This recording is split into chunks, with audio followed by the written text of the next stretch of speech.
It's such a joy being here today with you this morning, and I'm sure you can imagine it's also something that has made us, those of us who are speaking today, a little nervous. So forgive me my nervousness to begin with. It's one of the things that I think makes us all human, that we actually get worried and nervous when there are new challenges ahead of us. And this is one of the things I'd like to talk to you about on this wonderful Friday morning in June. Imagine now, it's Monday morning, and you had a wonderful weekend. Perfect combination of spending time with your family, friends, your local community, and on your own. You soaked up a good dose of fresh air and the enjoyment of being in nature. You had the chance to pursue whatever your favorite hobby is. And you even had the opportunity to just chill, rest, allow your body and mind to do nothing at all. And now it's Monday, 8:30, and you're actually really looking forward to what the working week is holding for you. Obviously, after a weekend like that, you're full of energy. And actually, you're not stressed out at all, because there is nothing for you to be stressed about. You're not rushing. Everybody that you work with, as well as any clients, business partners that you might have, everybody took a break over the weekend.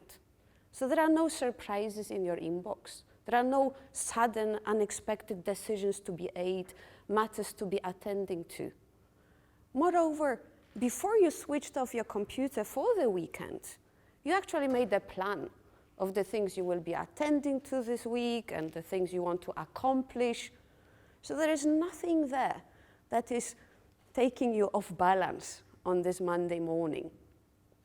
For the next couple of hours, you are going to work on a project proposal for a new client, and you're really excited about that.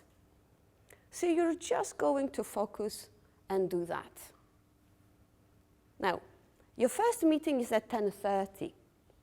You're meeting with a colleague, and the aim of the meeting is to discuss a new initiative that you are jointly leading on. You're really looking forward to working with her. You've been working together for the same organization for several years now. You know each other, you respect each other's competences and experience. You also know that whatever ideas you two come up with, whatever plans you make, everybody in the team will be really supportive of you and will want you to achieve success. The meeting starts in an informal way. You both join from your home offices, unrushed, unhurried. You ask each other about how everybody is doing, what you did over the weekend, and then you move on. You get on with the task at hand. Your meeting is really productive, constructive, efficient, but you also have a good laugh together. You're really enjoying spending this time discussing, meeting the minds, talking about ideas, making plans. And you actually know that this is going to work out really well, and you're looking forward to sharing all this with your colleagues later on. So by the time this meeting ends, what happens is you actually feel you've already achieved a lot this week, Monday morning. How does it sound? Is this the description of the current reality of your organization, where you work? Indeed, would you like it to be the reality of your working life? Can we imagine a world of work in which our personal and professional life support one another, complement one another, whereby we don't have to compartmentalize, but we can get on with things? We actually enjoy what we're doing. People around us enjoy their work as well. So actually, they're not looking to change much. Everybody is, in fact, quite satisfied with their working lives.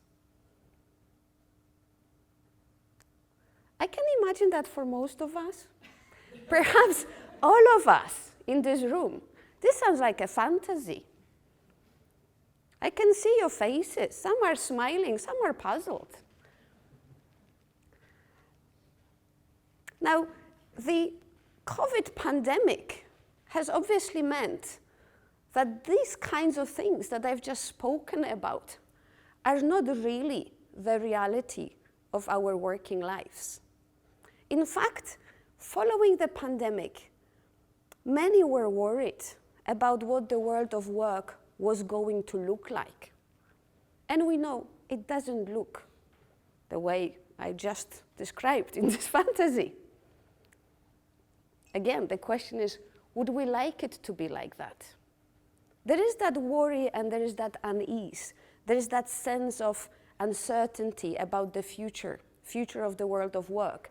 Now, this worry and unease are perfectly understandable. They are perfectly normal. And we obviously need to address them somehow. One way of addressing them is by a wishful thinking, hoping that things will actually return to the old normal, to how they used to be in the past. This is also very, very understandable, that we would like things to be the way we are familiar with. Why would we want things to be completely different? It is scary. It is very, very scary. But the world has changed, and we have changed as well. And change is really, really hard. Now, how do we know that the world of work has changed? We know because we know that the criteria that people use these days to decide whether they are staying in the same job that they are currently in have changed. The motives that drive people's decisions about remaining in the workplace, changing their position or moving to a different job have changed as well. What we also know is that these changes have affected everybody. They have affected the society as a whole, and they have affected everybody in our workplace organizations. In that sense, we are all in it together. Whether you are an employee, leader, manager, an executive, everybody is thinking about the world of work in a slightly different way now. Now, how do we know? Of course, academics, researchers, but also others, journalists, business practitioners, have devised some catchy terms to describe this rather remarkable, unprecedented situation that we are all experiencing these days.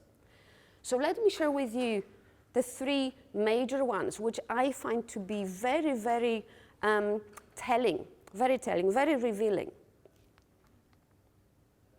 The first of these is Great Resignation.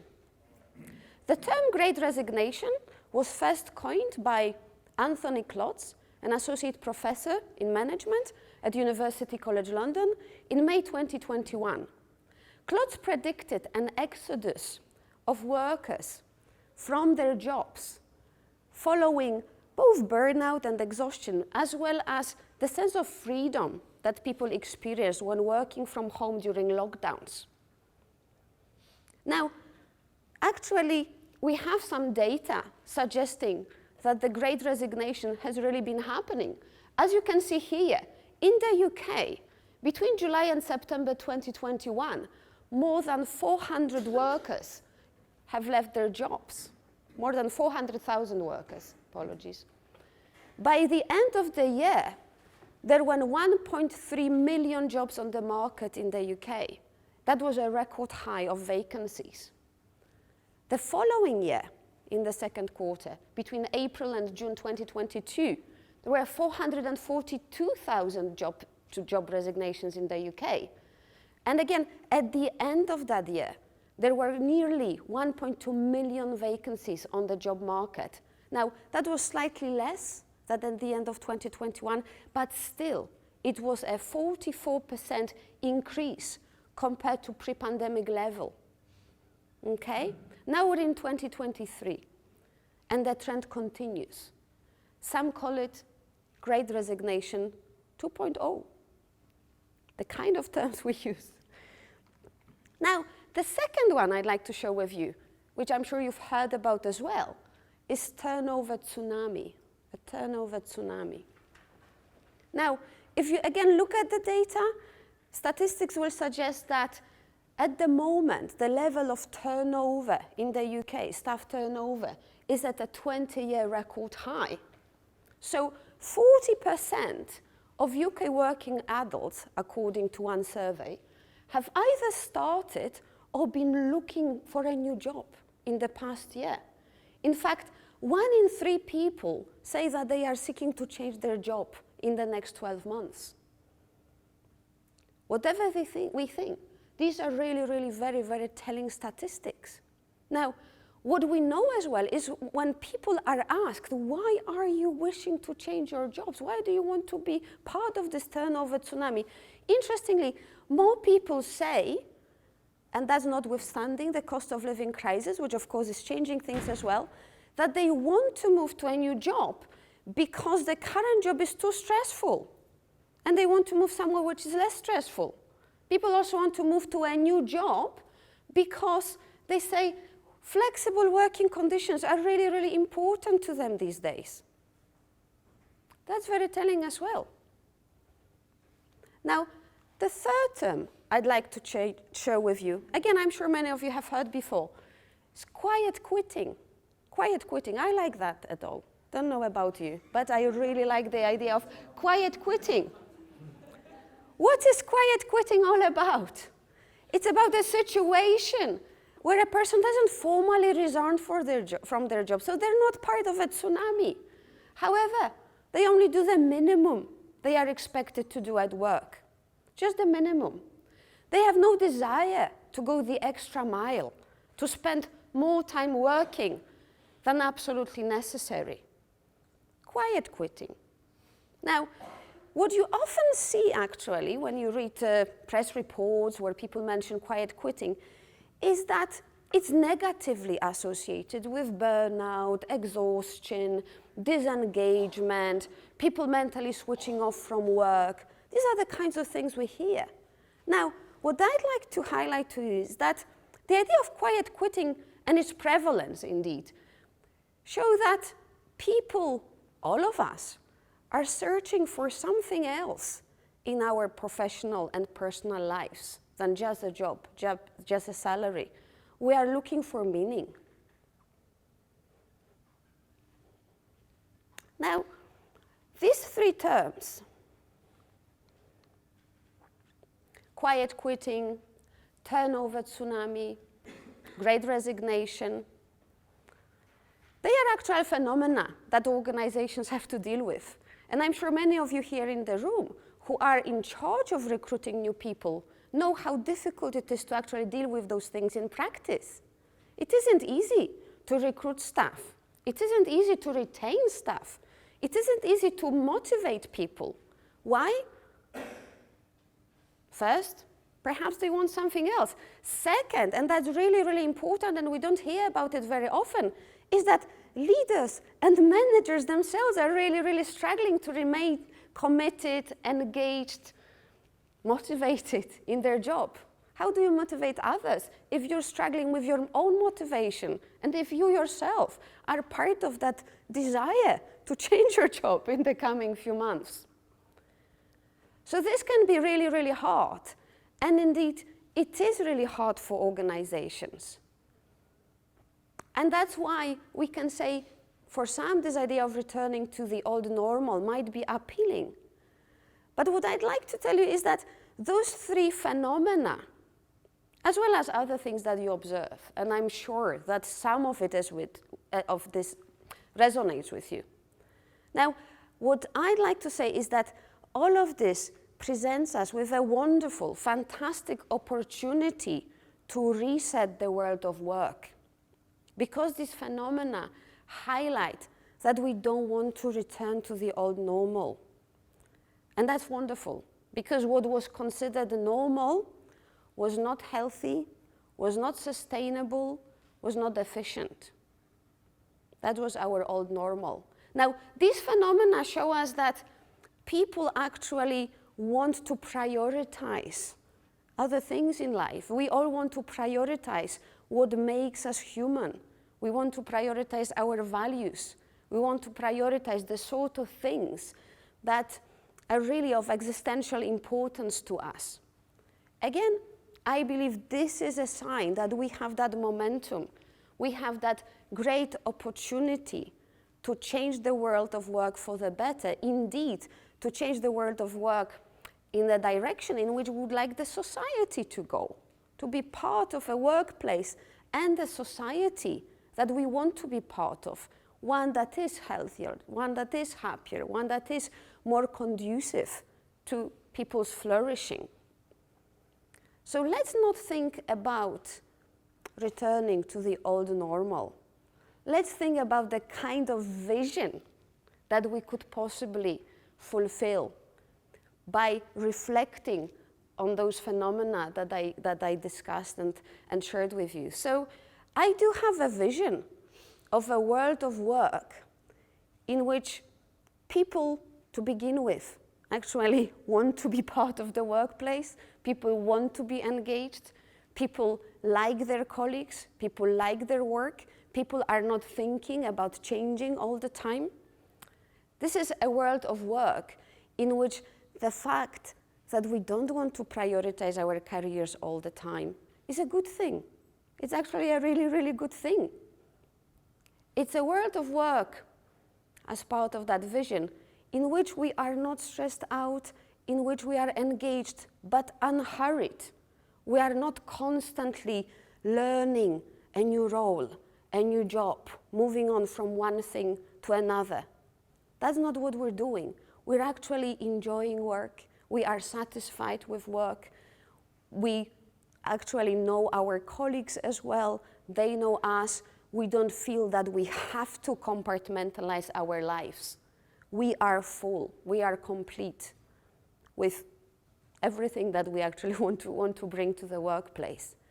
Now, I believe that this vision is one that is possible, and that we now have the momentum to change the world of work for the better, emerging from the pandemic. A momentum because the pandemic has forced us in a way to rethink what organizations should be, rethink our future of work, our future society altogether. So let's take that momentum, even though it is difficult, even though it is difficult to think about the future and there are so many unknowns. Now, I believe as well that all of us here, but especially those who do actually have those responsibilities for taking strategic decisions, for setting policies, for leading and motivating others, have this opportunity to particularly strongly contribute to creating that kind of world of work, reimagining the workplace, reimagining what organizations are all about, making organizations a vehicle for creating a better society, a healthier society, a happier society, a more sustainable society.